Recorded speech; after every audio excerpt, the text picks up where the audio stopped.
Joining me today is former Detroit Tiger and relief pitcher Jon Warden. Thanks for joining us here tonight. Are you excited to be here with us? I'm glad to be here, Molly. It's going to be a fun night for me. It is. I just hope I don't bounce the ball at home plate. You'll make it. I got to keep the ball up in the air. Boom. I've been working on it. Been working. Absolutely. Yeah. Now you played one season with the Tigers. How special was it that it happened to be '68 and you guys won the World Series? I'm blessed. There's a somebody's taking care of me upstairs. Something. We're 21 years old, farm boy from Ohio, and 4 years out of high school. Here I'm in the big leagues, and they just missed winning the pennant in '67. They lost by one game, and they needed bullpen help. And I had a good spring training, and Johnny Sames, our pitching coach, and he said, "Hey, this kid deserves a shot. He's done everything we've asked him." And I had a great spring. And next thing I know, I'm on the plane flying to Detroit, going to Motown, just like these kids are dreaming about doing. What was it like for you walking out onto the mound at Tiger Stadium for the first time? Well, it was crazy because at my junior year in high school, one of my coaches was Bob LeBeau, and Dick LeBeau was a defensive back for the Lions. And we went up for a Lions-Bears game, and they played at Old Tiger Stadium. So when the game was over, we had field passes. I go out to where the mound would be, and I'm standing there going, "Okay, guys, one of these days, right here, Jon Warden ready to pitch," and making believe, and that's on the pitching there. But it was exciting. The second day of the season, I got in the game, relieved Danny McClain, who went 7 innings, and then I came out to pitch the 8th. Then I pitched the 9th, and with 2 outs in the 9th, I struck out Carl Yastrzemski, who's in the Hall of Fame. That was my first major league strikeout, so that was pretty cool. And then in the bottom of the 9th, Yates Brown hit a pinch hit home run, and I ended up getting the win my first appearance. And it was just, it was all uphill after that because that team was destined to win. They were destined to win. That had to be good. Yeah, it was just a great feeling. And I told Kalen on the way back from St. Louis after we won the series, and that was his 16th year. He'd been close a couple times. And I walked up, I said, "Al, I've been waiting a long time for this." Aww. He goes, "Oh, kiss my, it took me 16 years. You got your first year." It was probably pretty great playing with Al Kaline and Willie Horton. Oh my golly, Willie Horton, what a man! I mean, he and I are really good friends. I talked to Willie a couple times a month, and he was up here to see you guys a few weeks ago, and he's just a class guy. He's just a class guy, and like he said, we're all extended family. It's like we're brothers, we all get together, and it's just a close knit team. Do you have any clubhouse stories you could share with us from that year?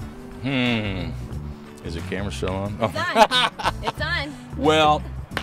Geez. The thing about the clubhouse back then versus now, we'd hang around after the game, and the guys would drink a couple beers and talk about the game. These guys now, man, they're halfway undressed before the game's over. They're running in there to take off and go check out their stock portfolios.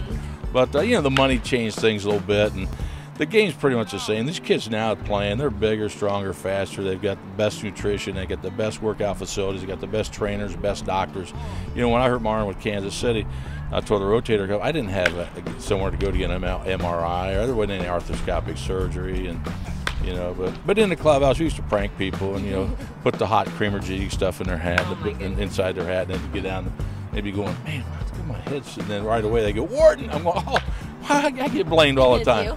Well, normally it was me, but one of the best ones, though, is if you take lighter fluid and you put it on their hat. See, it won't burn the hat. It just the lighter fluid just burns off the surface. And so it's nothing funnier to see a guy sitting in a dugout with about a 2-foot flame on his hat. And we'd put it on there, early, and then we'd sit there and just sort of light it up, and so he's just sitting there watching the game, and there's this flame like this high off his hat. It's great. My goodness. Nowadays, there's a camera in every. I mean, there's 10 cameras every game. Every game's televised. When I played, honey, I mean, it's lucky it wasn't horse and buggy. There was one game a week on Saturday.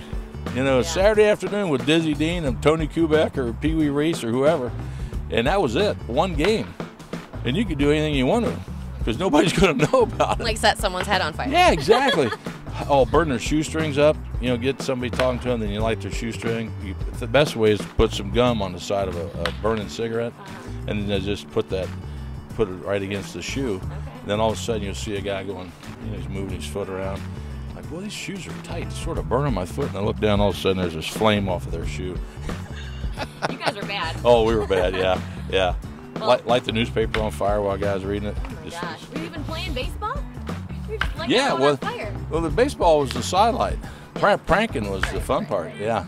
All right. Well, that's very classic. I think these guys should take note and maybe do that here. They got to cut it up a little bit. Have some fun, man. They're all too worried about if they see me doing this, It's such a business now, you know, in these clubs. But it's so strict and blah blah blah. But they have fun. But they don't have the fun that we actually had. Yeah. You know, we had a lot of fun, and it was like I say, we're close knit and we stay in touch with each other a lot. Yeah, so it's pretty neat. What do you think about the Tigers right now? Well, I think they're coming out of their slump a little bit. Their pitching's got to get better. I wouldn't be surprised if they maybe went out and they're looking. There's a couple pitchers on the block, Ryan Dempster and Matt Garza from the Cubs, and you know, that fifth starter, Fister's just starting to come around. He came over last year, was a savior. That was one of the best deals Dombrowski ever made. But he's been unlucky. Verlander should be like 13-3 or whatever. He had some no decisions that he should have won. The bullpen blew a couple of leads for him, but I think they're going to be fine.